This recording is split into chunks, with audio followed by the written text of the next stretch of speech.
Hello and good evening. Welcome. This is Ghana Tonight. We're live from Aniyusabata Desawe Kanda, also live on TV3 Ghana on Facebook and on DSTV channel 279. We're all across the world on 3news.com. I am Alfred Ocansey. Tonight, 100 life imprisonment and 2 acquitted and discharged in connection with the murder of former owner of the Royal Cozy Hills Hotel in the Upper West region, popularly known as Jirapa, Dubai.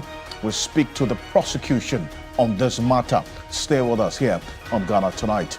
Also, the new Patriotic Party flag bearer hopefuls kickstart intensive campaigns ahead of the January 31, 2025 contest. We'll hear exactly what some have been telling the delegates. Stay with us on Ghana Tonight. Also, the National Service Authority has extended the registration period for prospective National Service personnel. We'll hear from the National Service Authority why this has become necessary, because today was actually the deadline for the registration. So it comes as some good news for prospective service personnel, but then again, what has necessitated this extension would have some detail on the. Stay with us. We have this and more, including a developing story about a shooting incident in the Ashanti region that has led to the death of some person. We'll give you an update on that shortly here on Ghana Tonight. You're an integral part of the conversation. Let's hear from you. The hashtag we're using is Ghana Tonight on Facebook and on X. Let's get talking.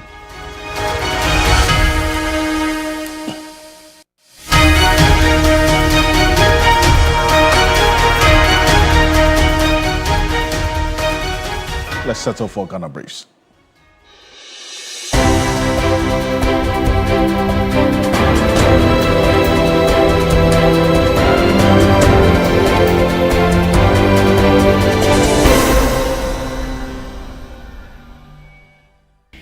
The High Court in Wa has sentenced Elisha Mahama, the principal suspect in the murder trial of Eric Johnson, to life imprisonment.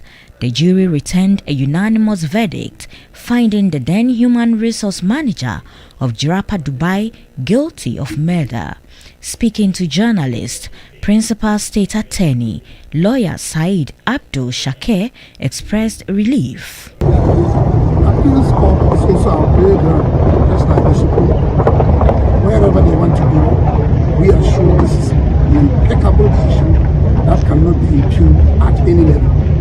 His blood-stained footprints are in the man's room. His fingerprints are in the man's room. What are they doing there? And he said that for over 40 days he had not entered the place. And these were fresh in the cool of the back. His footprints and his fingerprints.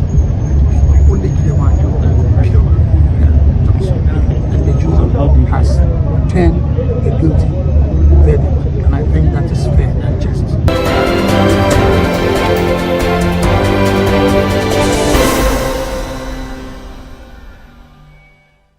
NPP flag bearer hopeful Brian Achampong says restoring discipline within the party will be a top priority if he becomes leader.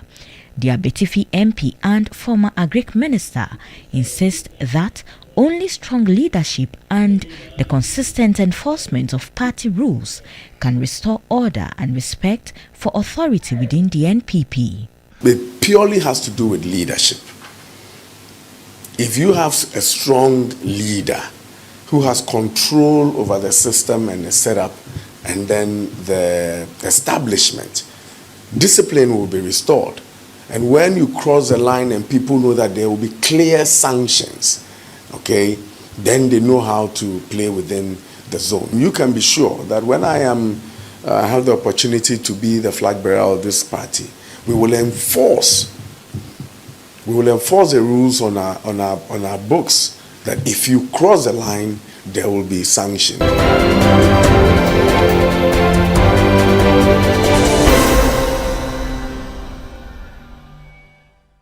The minority in parliament wants government to halt plans to sell AT and migrate its customers onto the telecell network, a move they fear could crash the sector. Ranking member on the Information and Communications Committee, Matthew Nyindam, says the president must order the sector minister to present the transaction to parliament for scrutiny. The president, His Excellency John Dramani Mahama, to direct his Minister for Communication to focus on making AT work rather than hastily trying to dispose it of. We are also sending a strong and unequivocal caution to Telecel Group that any attempt to acquire a strategic state asset through unlawful, non-transparent, or irregular means will not only lack legitimacy, but will also attract severe consequences in the future.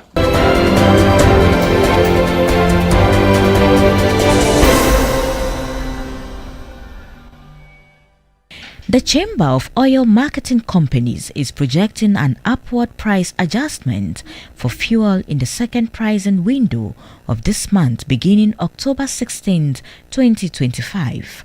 The projected increases will affect all major petroleum products. Price of petrol is expected to go up from 2.04% to 4.15%, and that of diesel from 2.04% to 4.10%, while LPG price is expected to increase from 2.49% to 4.46%.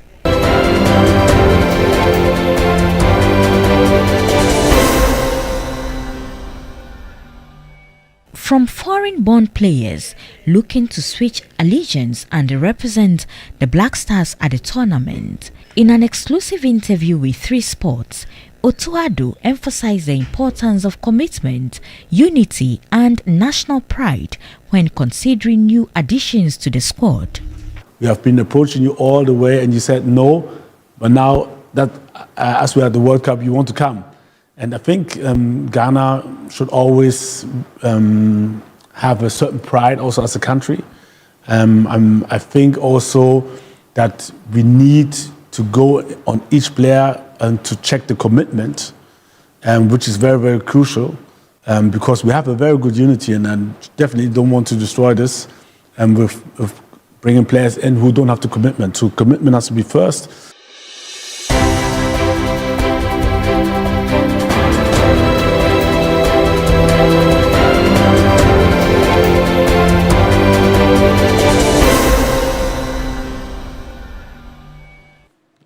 As more news on 3news.com. Make some time and visit 3news.com. This is Ghana Tonight. We're live on 3FM 92.7. Also on TV3 Ghana on Facebook and on DSTV channel 279.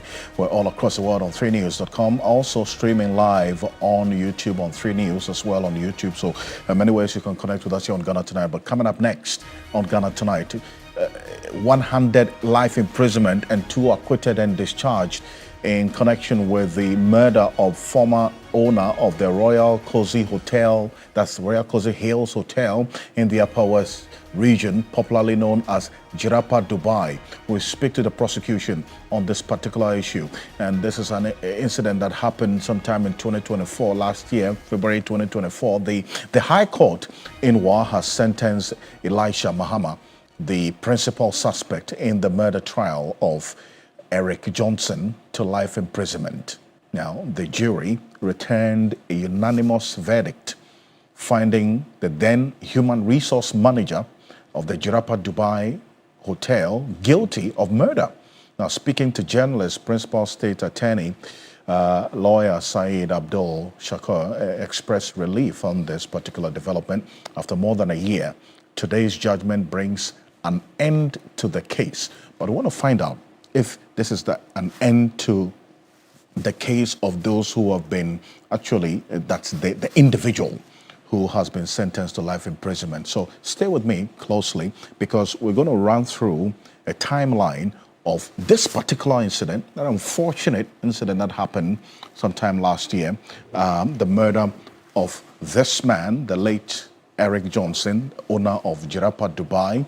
This incident, he was found murdered in cold blood in his hotel room, one of the rooms in this particular hotel at his resort on the 11th of February 2024.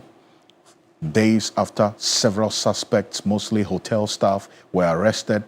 The former HR officer, that's Elisha Mahama, who was identified then as the prime suspect, had been dismissed shortly before the incident. So take note of how things played out.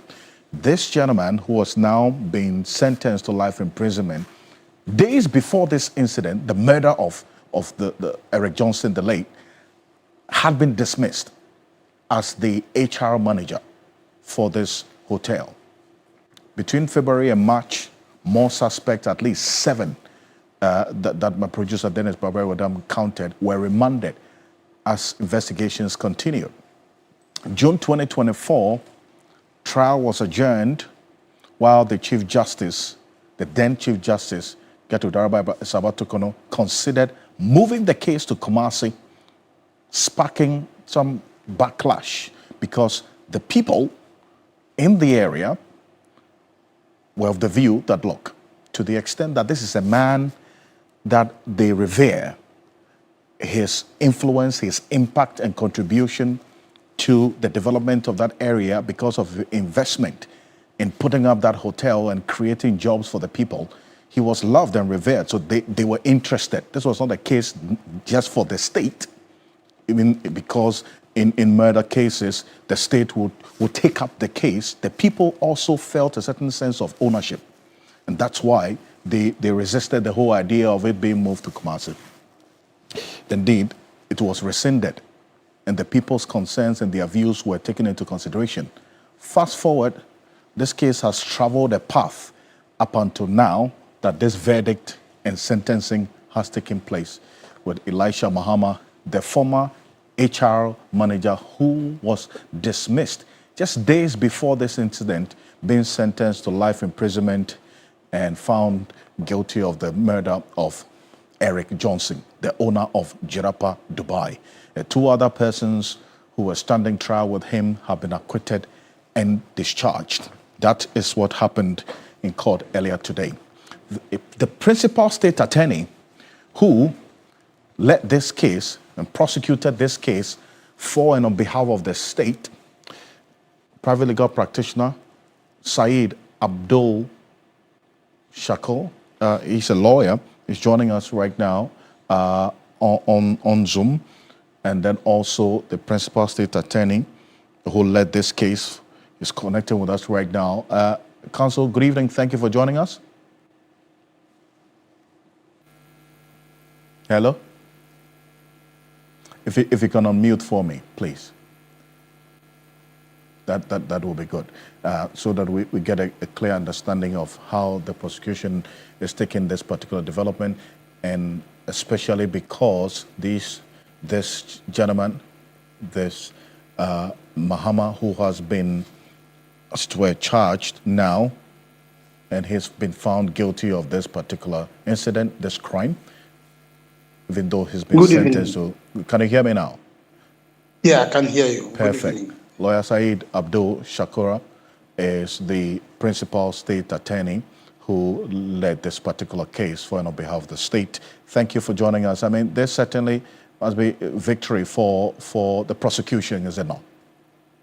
Definitely it is. And we are so happy that it went the way it went.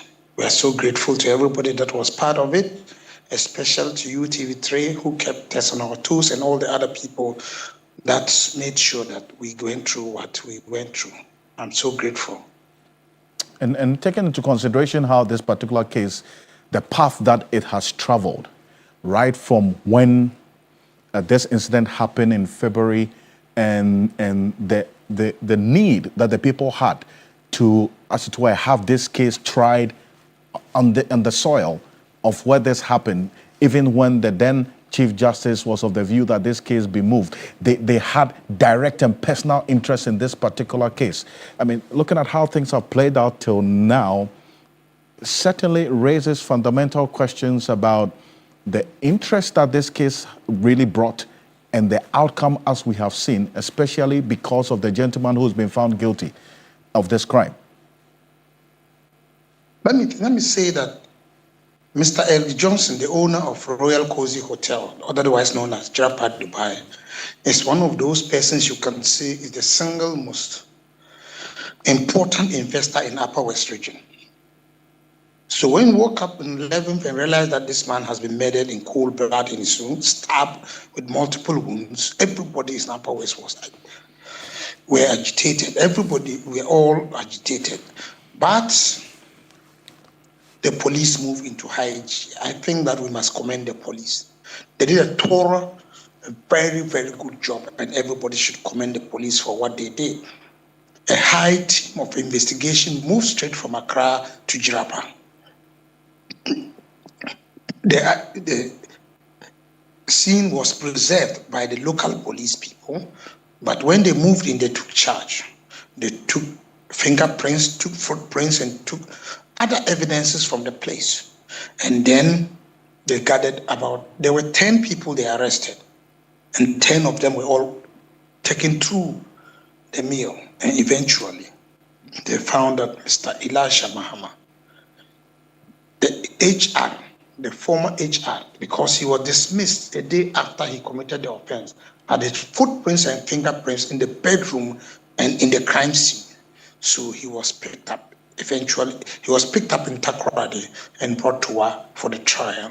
Like you accurately narrated, before the trial, he had petitioned the Chief Justice through his counsel to have the case moved from Wa to Kumasi because he feared that he might not get justice. But we resisted it, and thankfully, we resisted through the Attorney General then, Godfrey Dami, who moved in and ensured that the case was brought back to Wa for the trial to commence. And we counter-petitioned and said that the incident happened in Jirapa. Jirapa is a district in Wa. All the witnesses, 7 out of the 9 witnesses we called, were all in Wa, so it was only appropriate that we have the trial in Wa. Eventually, the Chief Justice rescinded the original decision to transfer the case, and we proceeded with the case. We called about 9 witnesses, and we brought in fingerprint experts, cybersecurity experts. All of them led evidence that were cogent, that were accurate, and that was beyond reasonable doubt, that eventually led to Elisha Mahama's conviction. So in actual fact, the trial took place, it took over a period of about a year and a half. We moved the court to have the trial done daily, and the court agreed with us. So we're doing the trial daily until something happened. Then necessitated about 3 months adjournment because counsel for Elisha was taken ill. And therefore, we had to oblige them adjournment for 3 months. We couldn't go to court. We didn't proceed 3 months. We only came back after 3 months. The people were agitated. A lot of things were said about us. A lot of things were said about prosecution.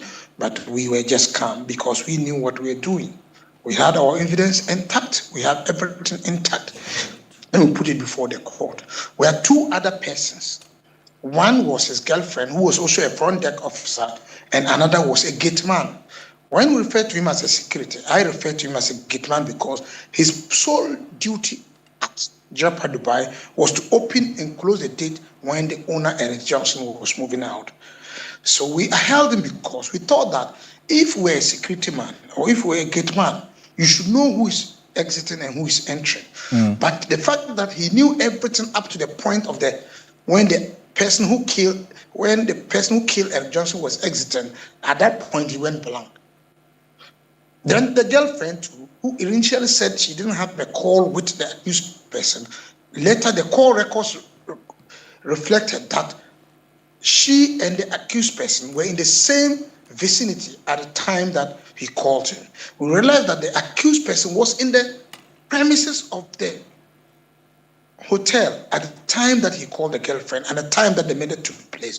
That's why we also held him. But the court found that there was not enough nexus to connect the girlfriend and the gate man, so they were acquitted and discharged, but found that there was sufficient evidence to convict the suspect, Elisha Mahama. So that's what took place in court. He was convicted of murder and sentenced to life in fact, in prison.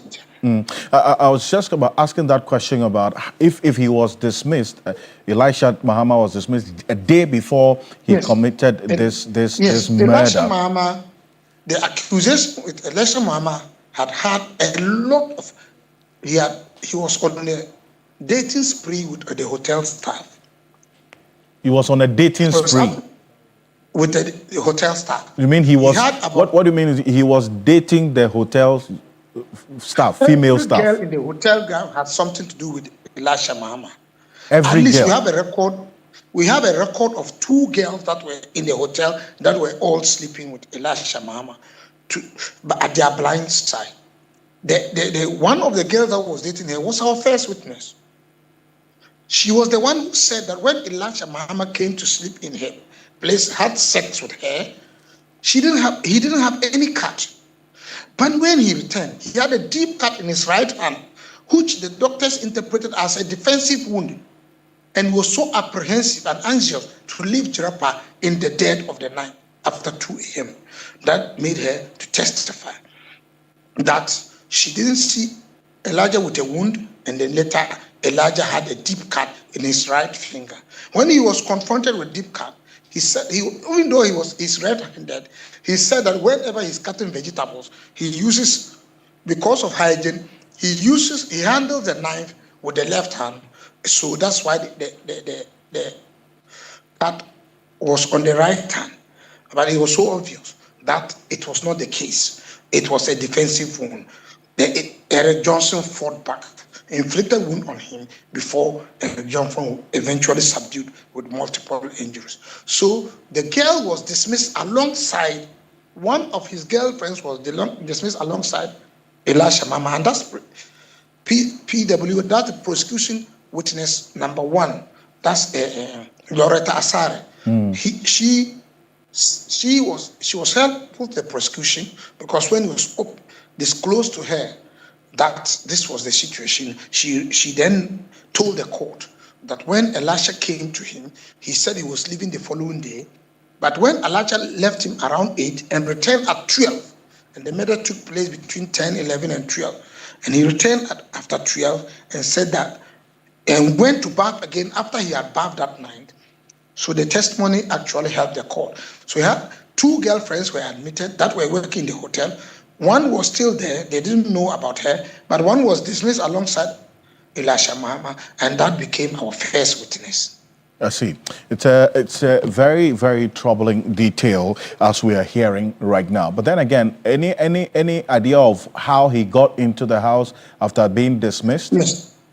Did that come up? Did that come up at any point during the trial? It came up at all times material.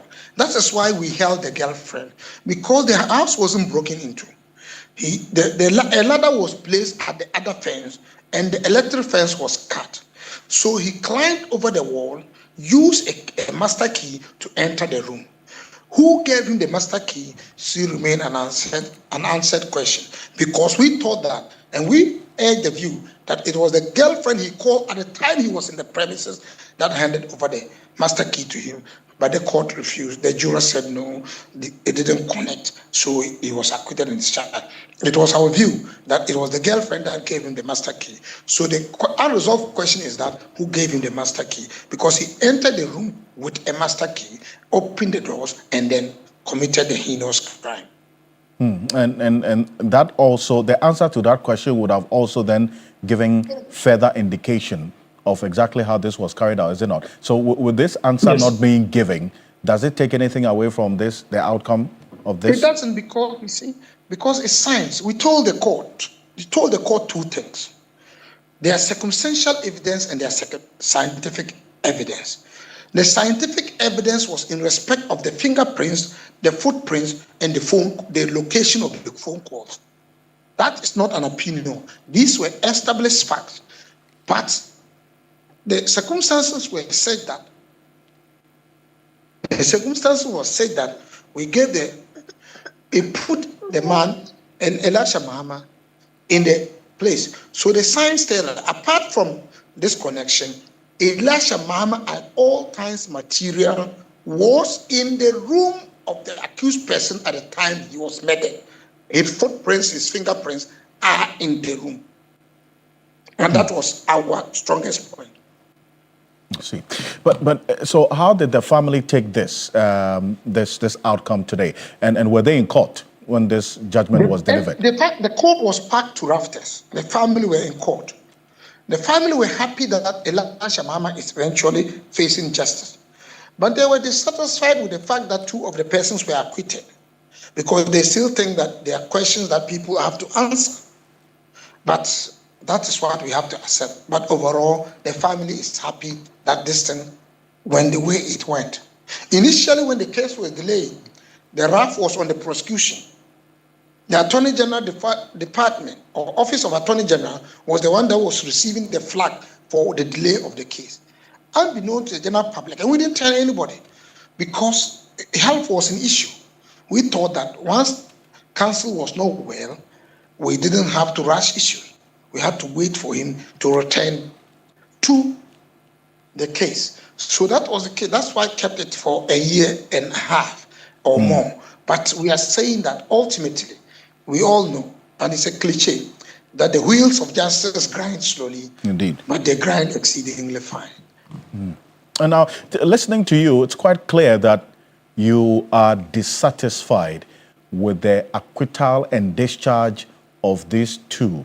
That's the girlfriend of this Elisha Mahama, and then the gate man. So, are you going to appeal the acquittal and the discharge of these 2? I wouldn't say I'm dissatisfied. I think that from the beginning, when we took the case, we look at where our strength was and where our weaknesses were. The team of lawyers, we look at it. It was not about me. I had Miriam Amwako, who I assigned the case to. I was only supervising. We agreed that our case against the second and third accused persons were tenors. We're not that strong, but we had to push our luck. But the case against the first accused person, Elisha Mahama, was rock solid. So we are not that disappointed. We think that, yes, it was 50-50. If it went either way, we will still be content with it. But our solid case was against Elisha Mahama, and we got conviction of it.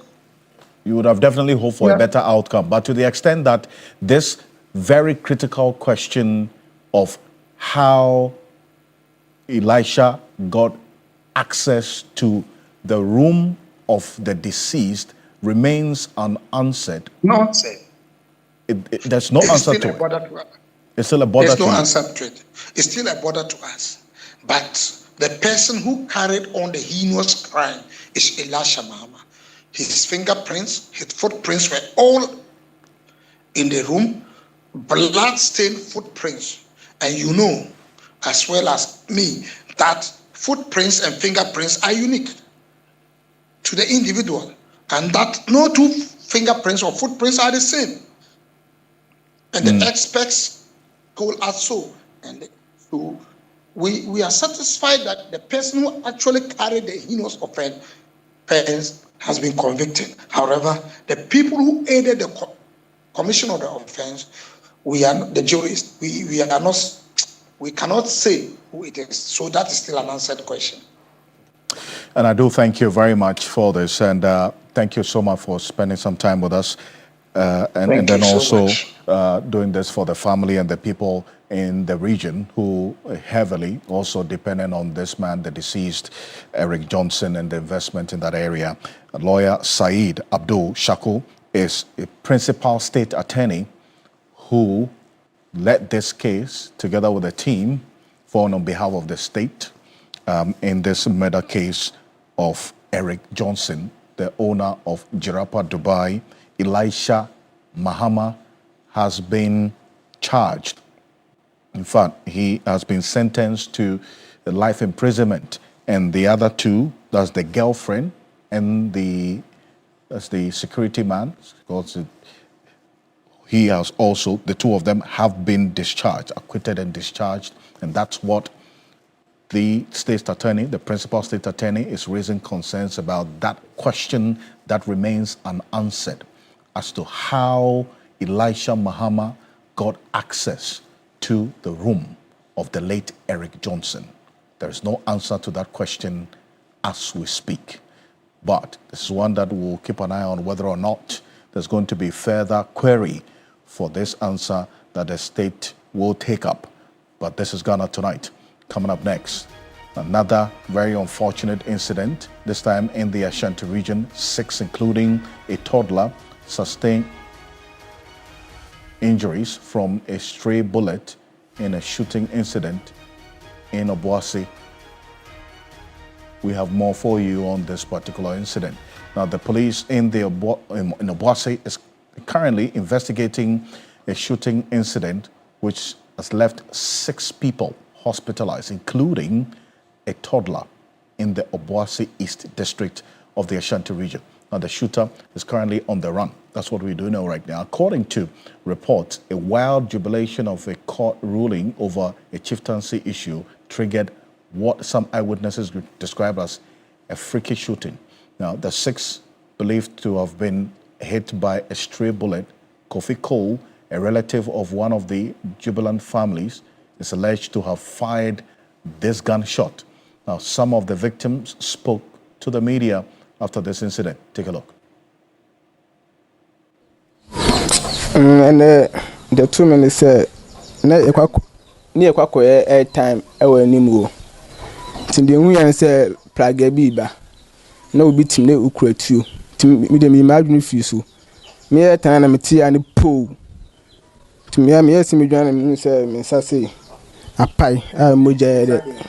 Miss I'm a Yabanejino. A pie, Moja, the Eba. And you say, Plagana air quantity to add Atu. Baba quoting a 2 tune. And as near your doors in the war, blab a kind of tiquasi.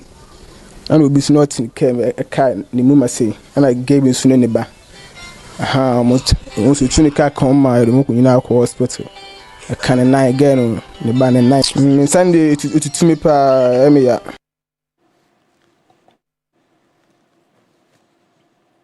So this is one that we're keeping an eye on. Stay with us here on Ghana Tonight. We'll bring you a bit more, some detail in our subsequent bulletins, and then also get some reactions, especially on what is going to take place with the investigations. William Evansinkom is our Northern Bureau Chief.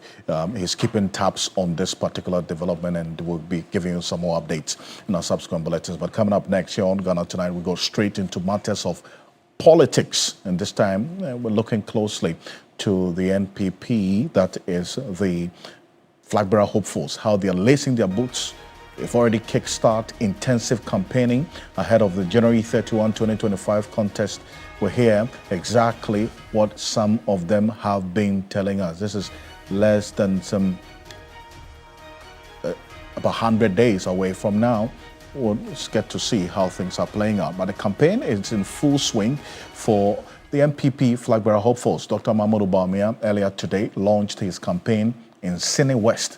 Kennedy Japan was on campaign tour in the Savannah region, and Dr. Brian Champong was also on a campaign tour, this time in the Greater Accra region. And both, they've been talking. First, let's hear from Brian Champong, who indicates that he is not troubled by the polls that put him in the 6th position, that's the 5th or the 4th position out of the 5. He says that there are some others who, in his view, haven't even stepped out of their bedrooms, and some of the polls are putting them ahead of him, and so he doesn't put so much premium on these polls. Take a look.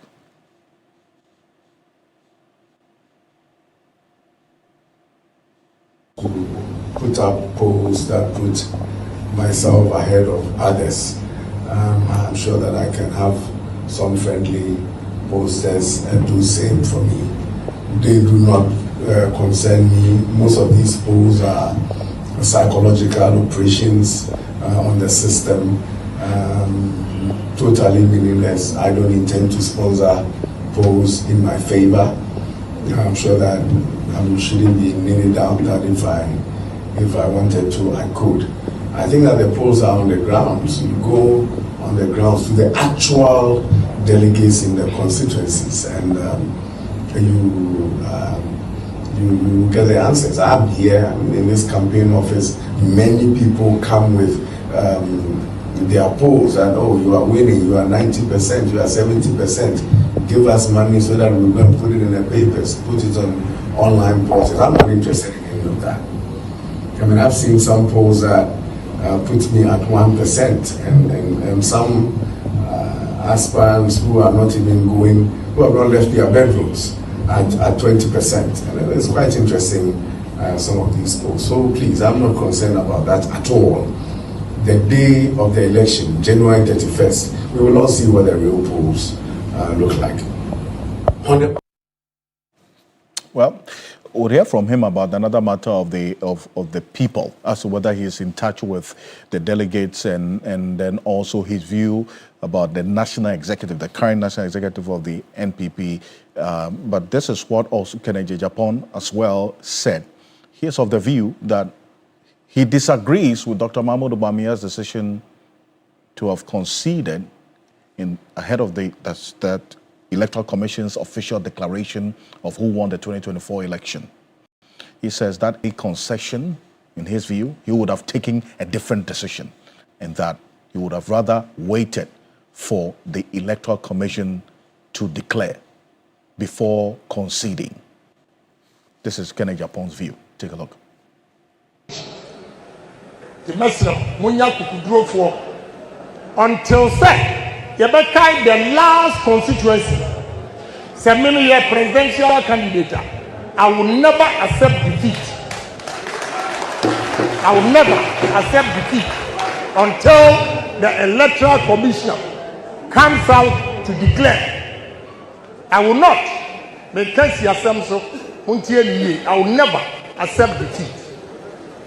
Ekuna ye kono ehia bema a wo mu beta yachi enye sa wo de ye boy ya na mu dimirika ni mo adwane no makosi segu no enye sa na ye election in Africa to vote for a bold man ebiem last one me go translate obi ba wo say. That's Kennedy Japan. Now, let's take a look at what Dr. Mahmoud Bawumia also said earlier today during the launch of the campaign. This is in Sine West. And he describes the energy that he felt in the Sine East. I beg your pardon, Sine East, exactly what the party needs to build upon. His focus is on the future, on the policies that will transform Ghana, and on the collective work required to secure victory for the NPP in 2028.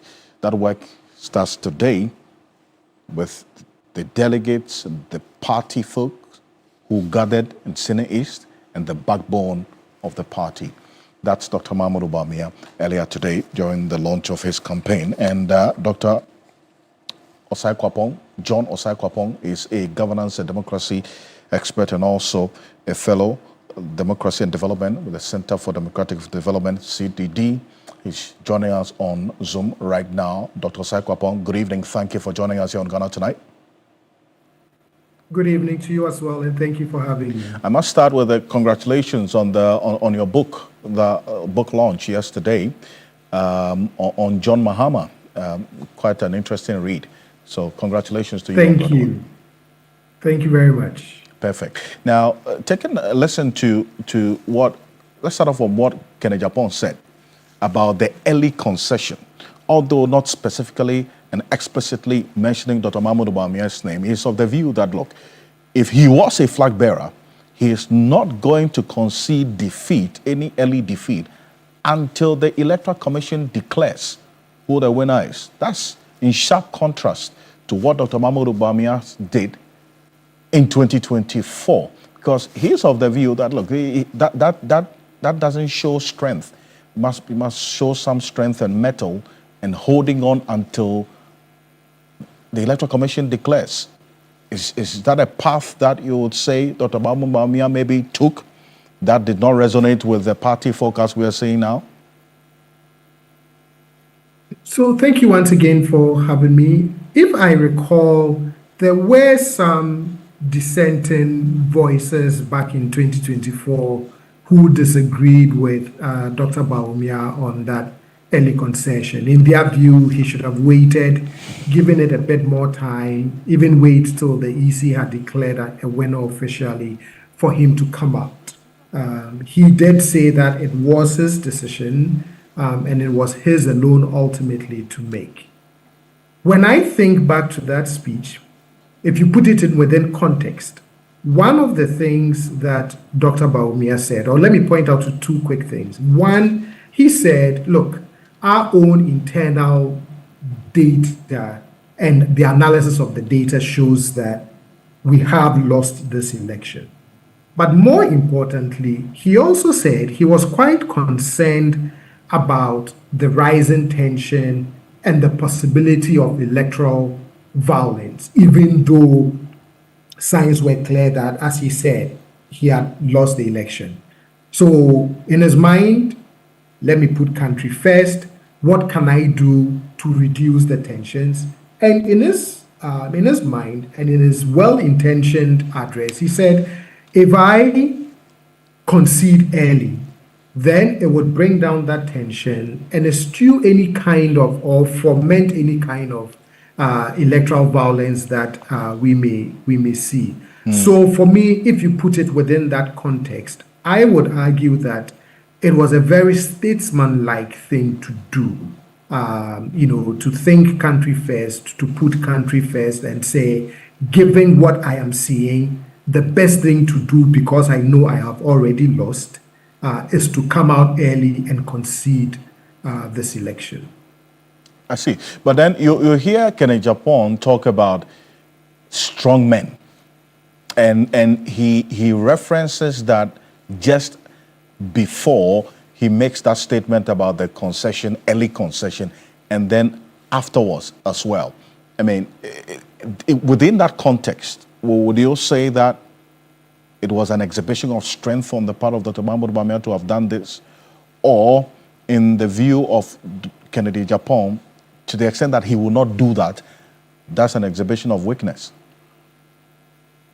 Oh, so I don't think it's an exhibition of weakness for Dr. Bawumia to have done that. Again, I would reiterate the point that it was a statesman-like thing to do, given the context and the well-articulated reasons he gave, especially around the tensions, the security issues, the post-electoral violence that he was concerned about. Given the same circumstances, I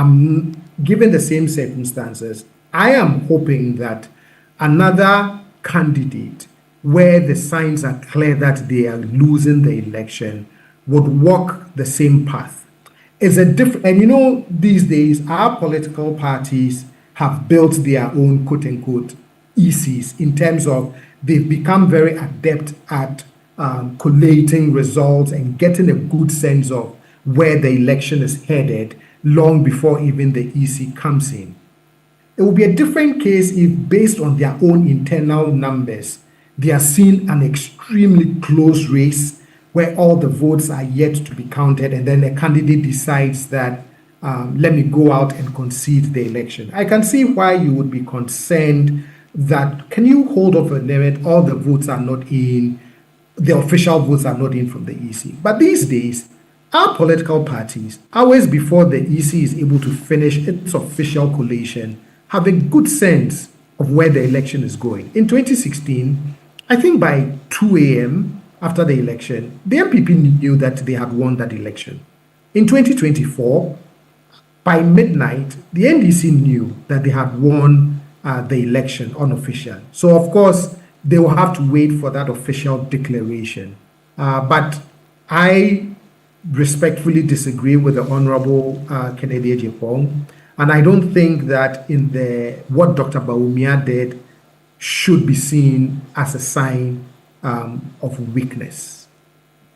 I see, but then again, also, you think about it. I'm going to play another submission by Brian Achampong, who is also of the view that the party needs a certain image of a strong leader, right? So you see that sinking in. It's a chorus that the others are singing, or some other flag bearer hopefuls are singing about how strong a person is, and that's the kind of character, in their view, the MPP needs in opposition as they struggle to put their acts together and then also galvanize the base of the party to wrestle power from the NDC in 2028.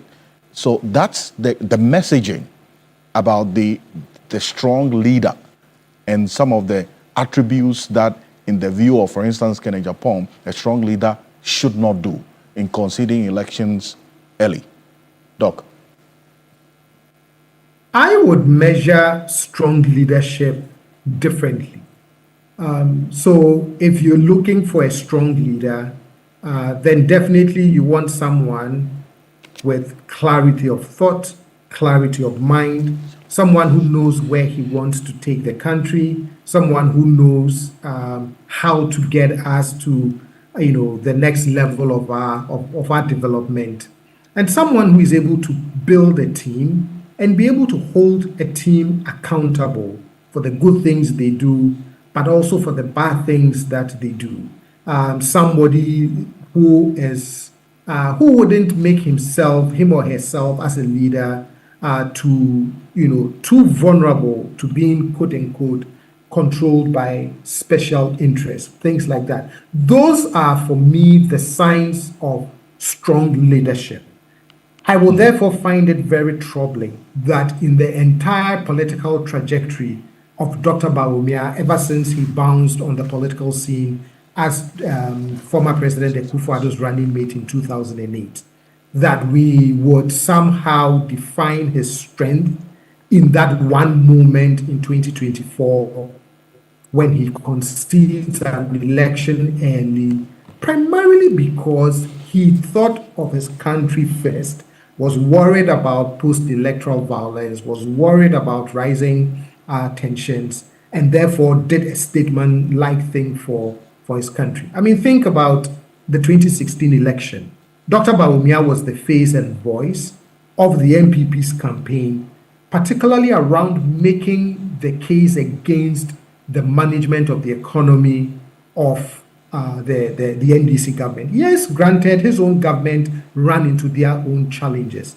But if you want to single out, a face and a voice that defined the case of why the John Mahama administration needed to go based on the economics, it was Dr. Bawumia leading the charge. And he showed conviction, he showed strength whilst doing that. So I won't define his strength just based on that one single moment in 2024. If there are other things that, he has failed to show strength in, that will be fair. But I think to just use that one, to look at it through that lens and talk about strength in leadership would be too limiting a way to pick a strong leader to lead the party.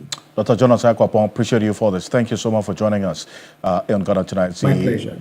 Absolutely. He's a Democracy and Development Fellow at the Ghana Center for Democratic Development, CDD. Dennis Miracles Abuaji speaks for the Dr. Mahmoud Bawumia campaign team. This is what he posted on social media. A presidential candidate who refuses to concede defeat in the face of obvious loss at a time when there are multiple incidents of violence across the country is a coward and a danger to our democracy.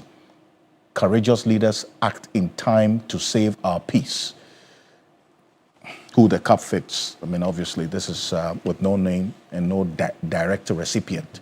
But I mean, look, you don't need to be a soothsayer to see and read in between the lines. However you understand it, he says, take it. But we're just receiving information from the Ghana Grid Company Limited, 161 kilovolts, Abuaze Takwa transmission line has been damaged and repair works are ongoing. Those are the videos we got from the Minister of Energy and Green Transition. They're informing the public that the Ghana Grid Company's 161 kilovolts Abuaze Takwa transmission line has been damaged. The maintenance team has been swiftly deployed and is currently at the location working diligently to repair the lines as quickly as possible. The analysis also highlights the possibility of power supply disruption in parts of the Western and Ashanti regions within this short period, precisely Kumasi and Takwa. So that's information saying they're putting all the efforts together to repair the damage and normalize the situation as soon as possible. So we'll keep an eye on this. After this quick break, we'll tell you why the National Service Authority has extended the period for registration. The Deputy Director General is going to be joining us after this quick break. Stay with us.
Welcome back. This is Ghana Tonight. The National Service Authority has extended the deadline for the online registration for the 2025-2026 National Service year.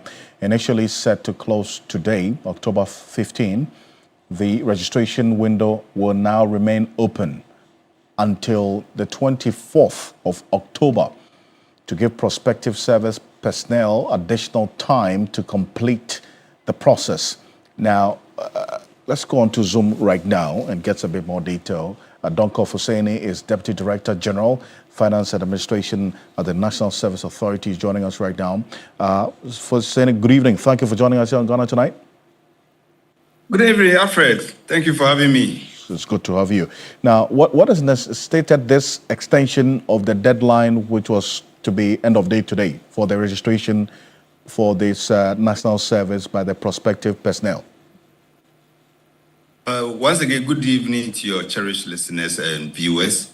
As you clearly stated, the extension came about through a management meeting, an emergency management meeting, and then in consultation with the board. We realized that out of the 139,000 prospective personnel that are supposed to be on our system and would have gone successfully through the registration system, out of that number, about 74,000 have been able to log on onto the system to start the process. But out of that 74,000, only 69,300 have been able to go through successfully, representing just about 50% of the total student population that are supposed to undertake their national service this year. So the Director General, in consultation with the board, pleaded with the board that they should allow management to at least extend, though we are heavily late on our calendar for the deployment exercise. We decided to actually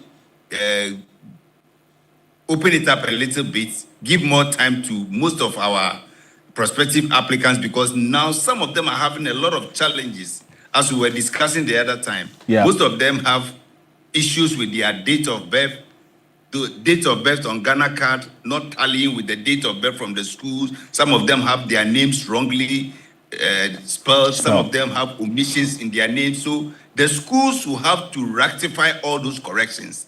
And then the individual applicants who have differences in the names on the Ghana card and then the names on the school uploaded list have to now go and swear affidavit to be able to take it to Ghana card to do the necessary corrections. So the authority was able to bring NIA and then Ghana Publishing and Commissioners of Oath to our headquarters. Right. Just to shorten the process and fast track the process for them. But then out of the numbers that are ready, only 50% as at now have been able to go through successfully. So it is only fair, according to our Director General, it's only fair that we open it, we give at least a week more extension so that they can quickly do the correction, the necessary corrections. And some of the schools who also have issues with uploading the student data, this is the window of opportunity for them to do the necessary corrections and also be able to upload the class list for us to continue with the service year. And it's important that you give this detail, because then we know what has necessitated the extension, right? All of this that you saw, it's that to mean that measures have been put in place to address all these challenges, so that within this period, this window you have given, the challenges that led to people, 50% not being able to register before today, they will be able to do so within this window you've given? Yes, so as I speak to you now, like I said, some of the major universities had issues with uploading the class lists because some submitted their class lists. So this particular window of opportunity will give them time to upload the class list, because if your school doesn't submit your class list, it means you have to go into our system as a private national service personnel. Right. And that is what we don't want to happen. And then, as I speak to you as well, about 9,000 out of the 50% have opted for the military training. And see. it will also interest you to know that over 9,000 of our graduates are now saying they are interested in our agriculture programs and projects and want to be posted to our farms, which is a good news for especially we at the National Service for the youth taking active interest in our agriculture programs. So we just wanted to give them a week more grace period so that all those necessary corrections can be done and we can move forward. But then postings will start. Deployment will start. Those who have gone through, we will not wait until others have uploaded before we start the posting. As for the deployment, we are starting the deployment this particular week. And the service period is going to be 12 months, regardless of the fact that you are starting late. Exactly. And within that 12 months, your 6 weeks military training for the pilot stage is also involved. All right, thank you. Dr. Hosseini, thank you for this detail. He's the Deputy Director General, Finance Administration at the National Service Authority. So that's the good news there. The deadline has been extended. It's no more today, by close of day today. You have more time, prospective service personnel who are watching us right now. On behalf of the rest of the team, we do appreciate your company. Join us same time tomorrow for another conversation. I am Alfred Ocansey. Have a good night. Ghana Tonight is brought to you by Flamingo Paint.